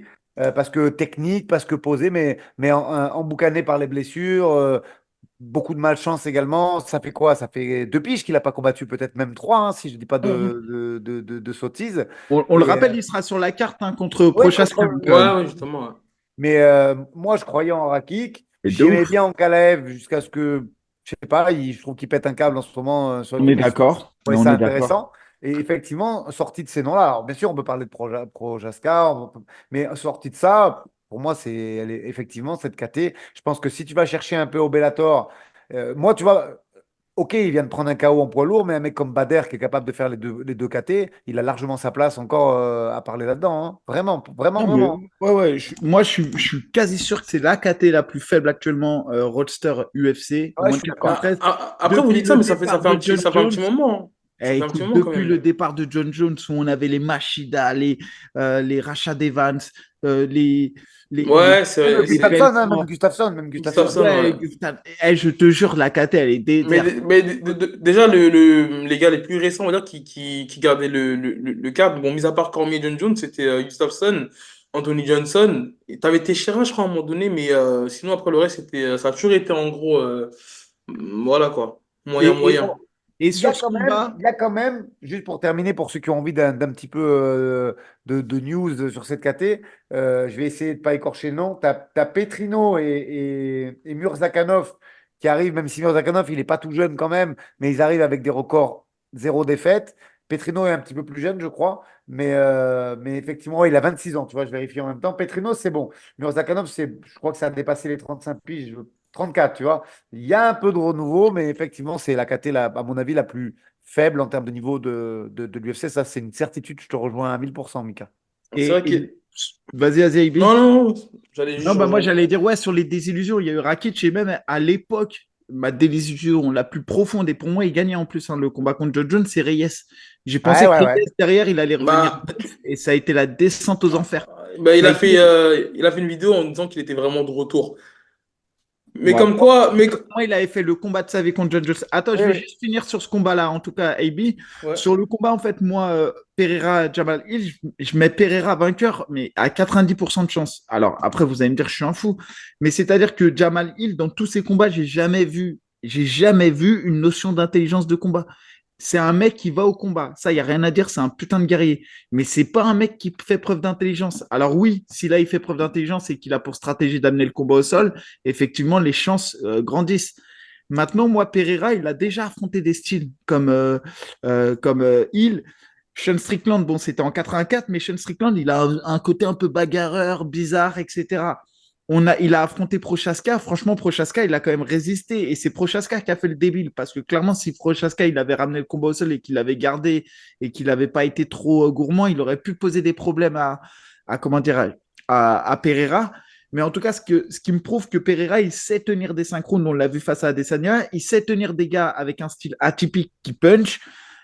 Maintenant, la question, c'est est-ce que la réalité, en fait, dans ce combat, la seule victoire possible que je peux donner à Hill, c'est s'il vient avec l'intelligence de combat et cette capacité à amener le combattant au sol. Mais sur la base de ce que j'ai vu aujourd'hui, franchement, je vois Pereira 9 fois sur 10 gagner. Après, moi, j'ai parlé du Grand Band pour avoir un sujet de discussion. Maintenant, il y a un fait quand même qui est très important. Et d'ailleurs, l'UFC ne s'en vante pas. Il sort d'une très, très grave blessure. Et qu'il a fait quoi? Qu'il a fait en faisant un match de bienfaisance de basket avec les All-Stars de l'UFC quand même. Tu vois, ils s'en vantent pas, mais C'est à ce moment-là en qu'il fait, a délaissé la ceinture, je crois c'est même. quasiment un accident de travail. C'est-à-dire qu'en fait, il fait un truc de promotion pour le UFC où il y avait Belal qui était dedans et plein d'autres stars Eh, mais il touche Chabi en plus au basket, hein, Belal. Franchement, D'ailleurs, je vais te dire un truc. Ça fait pas très longtemps que j'ai entendu cette histoire parce il y a En fait, c'est pas une histoire que j'ai entendue, c'est des images qui sont sorties il y a peu. voilà. Moi, c'est pour leur aide. Et tu sais quoi? Au même moment, l'AS Monaco, il me demandait Manon pour faire un match de foot, un peu comme ce qu'avait fait Cyril. Et ben, je te jure qu'il me l'aurait demandé un jour avant que je vois les images. Je l'aurais fait. Et là, j'ai refusé sur le champ. Voilà, c'est la petite Franchement, le anecdote. foot, j'ai peur de regarder à cause des blessures. Je te jure, Des hein. fois. Je l'aurais demandé un jour avant, j'aurais dit, bah, ouais, elle va y aller tranquille, elle se fait plaisir et tout. Et en fait, j'ai vu euh, que c'était une blessure sur un match de basket tu sais, copain, quoi, tu vois. Et puis j'ai dit, non, non, on fait pas ça du tout. Ouais, Mais il vaut y a mieux sa éviter, blessure hein. aussi, parce que c'est quand même une blessure importante. Je crois que c'est l'insertion du tendon d'Achille et je sais plus quel, euh, quel arrachement osseux il a eu. Donc c'est une blessure lourde. Preuve en est, dès qu'il a eu la blessure, on lui a dit, rends la ceinture. Ça veut dire que la convalescence était très longue. Et ça veut dire aussi qu'on n'est pas certain du niveau dans lequel il va être. Si en tout cas cette blessure l'empêche de lutter de façon évidente, le seul chemin de la victoire, pour moi, que je vois, c'est changement de niveau, autobus, grande pente. Si ça reste debout, il va se faire éteindre. Voilà, Ouais, et c'est puis voilà, il revient de blessure, 14 mois d'absence, l'autre ça fait 5 mois, il est plein de bourre. Franchement, moi, tous les indicateurs pour moi sont ouverts pour Pereira, mais Mais voilà, je demande à voir. Ouais, mais, non, mais de toute façon, le point commun, le fil conducteur de tous ces combats, c'est qu'ils répondent à des interrogations, qu'il n'y a rien d'évident dedans et que les match-ups, Oui, on peut dire ce qu'on veut. Franchement, on peut dire ce qu'on veut de l'UFC. Les match-ups sont hyper, hyper intéressants et demandent envie et donnent plutôt envie de regarder pour répondre à toutes ces questions qu'on vient d'évoquer pendant ce podcast, ça c'est sûr. bah, c'est clair. C'est En clair. tout Même moi cas, qui ne parle pas anglais, j'arrive, ne serait-ce qu'avec les embedded, des morceaux d'embedded de 3 minutes, j'arrive à accrocher avec des personnages, j'arrive je sais pas, c'est la magie de l'UFC en fait. C'est ça qu'ils mais savent faire. franchement, j'aime pas le rock. Mais parfois, ils arrivent à synchroniser des images avec du rock. T'as envie d'écouter du rock. C'est un truc de ouf. Je vois bien faire du rock, AB, avec une petite veste en cuir et tu montes sur une Harley Davidson. Genre, Non, mais je te jure, c'est là où je dis qu'ils. Mais franchement, après, je suis là-dessus, ils ont juste. Ça n'a rien à voir, mais ils ont juste mis un trailer de l'UFC 300. Même on voyait genre Tony Ferguson face à Khabib et tout. Et juste ça, j'ai dit, écoute, ni le PFL, ni le Bellator, ni ce que tu veux pourraient rivaliser avec l'UFC. non, mais En voyant ça. la plus grosse déception pour moi, hein, et je l'ai vu, pourtant c'était un événement que j'ai regardé parce que le combat Baki Doumbé, c'était un combat qui a galvanisé la France entière. On l'a regardé, même si on savait que d'un point de vue sportif, on le savait que ça allait pas être Benoît Saint-Denis Poirier, d'un point de vue sportif. Mais on était devant notre télé. Ouais, Et quand ouais. tu regardes le storytelling qui a été construit autour des combattants français et tout, mais tu peux être que déçu. Franchement, un embedded où c'est même pas de la faute de Baki, hein, mais t'as Baki qui est dans sa voiture, qui fait l'interview avec le PFL. Ouais, T'as ouais, mais que- que- c'est.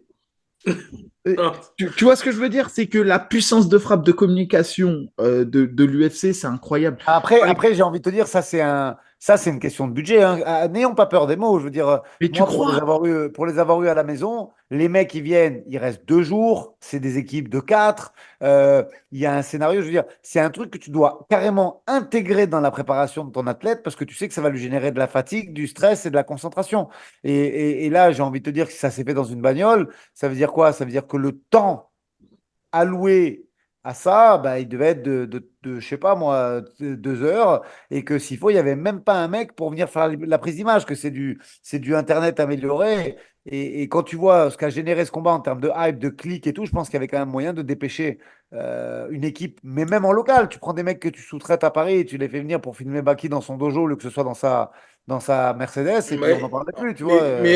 Aldric, tu sais qu'il me semble qu'ils l'ont fait à l'approche du combat parce que j'avais été voir Ibra à l'US Métro et justement, tu avais une équipe de caméramans du PFL. Mais en fait, le problème, c'est qu'ils l'ont diffusé uniquement, je crois, sur DAZN et peut-être le PFL Europe, mais sur YouTube. Mais c'est un compte qui n'a même pas 10 000, Je suis 20 000 d'accord avec toi, abonnés. Mais, ça méritait plus de com autour parce qu'ils mais l'ont super bien largement. vendu. Je veux dire, Cédric, on n'aime pas, on critique.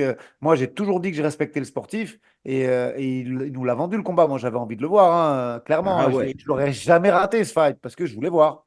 Je voulais le Et, voir, et, évidemment. et les gars, tu vois, c'est pareil. Quelle erreur du PFL d'avoir signé avec Dazen, quoi. Quand tu commences à arriver sur le marché français et que tu recrutes des pépites françaises, bah aujourd'hui, RMC, c'est mortel les films qu'ils font. Putain, les films qu'ils font, ils font des millions de vues, franchement. Tu regardes le film, t'es comme un ouf, t'as envie de voir le combat, il y a un teasing. Et je dis pas ça parce que des fois je suis avec RMC, mais je trouve qu'ils font un Rien, vrai c'est juste. travail. Laurent Faut... Sablon, il fait un boulot de fou là-dessus, c'est évident, il faut le reconnaître. Et Et surtout que quand tu vas-y. vois la levée de fonds qu'ils ont fait il n'y a pas très longtemps, je pense pas que ce soit la différence de rémunération qui à mon Bah avis, ne doit pas voilà. être folle, qui est jouée sur le. Je suis d'accord avec toi. C'est des petites erreurs stratégiques, mais qui sont lourdes de conséquences. Et tu vois, le Bellator, ça va être retransmis sur RMC. On sait qu'on va avoir un film, normalement, je pense, hein, mais je pense Ouais, que sur Mansour, je pense. sur Baben, sur Mansour potentiellement, mais Baben qui est quand même le Ouais, qui mérite aussi, parce que français. là, c'est une demi. Ouais, je sais que les mecs d'Internet, ils aiment pas quand on dit demi-finale mondiale. Ça les énerve, ça les stresse, ça les ce que vous voulez, mais je pense que Greg Baben, c'est un title shot contender, hein, qui Bah, fait. j'ai vu des dires. Après, est-ce que c'est avéré ou non, mais c'est ce que j'ai vu en Lui, tout cas. 8 victoires consécutives, 5 victoires consécutives au Bellator, c'est que des finitions, 4 soumissions, un KO TKO, c'est quelqu'un qui affronte là, je crois, un top 5. S'il gagne, c'est clairement. Bon, ce que je veux dire par là, c'est qu'on sait qu'on va avoir une promo RMC, mais c'est pareil. Derrière, si il n'y a pas RMC et tu regardes le Bellator en termes de storytelling qui va être vendu et tout, les gars, on va approcher la bulle, zéro. Et ça c'est quelque chose, je ne comprends pas que les super productions n'arrivent pas à créer quelque chose. Je te jure, j'ai du mal à Ouais, je te imaginer rejoins comment, là-dessus. Je qu'est-ce te que rejoins. l'UFC fait que ça marche plus que le reste. Ah non, mais c'est le rock. Bon, mais les gars, je crois qu'on a fait le tour. En Ouais, tout cas, voilà, merci beaucoup. c'était un Ah, moi, plaisir. ça m'a fait bien plaisir, les gars. Vous savez que j'aime Ça bien me faisait, coucher tôt, mais là, je me couche tard avec grand plaisir. Il n'y ça a pas faisait de souci. longtemps. J'aurais juste 30 secondes à vous demander après l'épisode. Désolé, les auditeurs, ça sera en off. En tout cas, merci de votre Ah, c'est fidélité. croustillant sur Cyril Gann, tu vas nous Mais confirmer. n'importe quoi, toi. Allez, salut à tous. Merci, Aldric. Merci, Mika. Et on se dit à très, Merci, très vite. salut à tous, à bientôt. Ciao, les gars. Vous savez-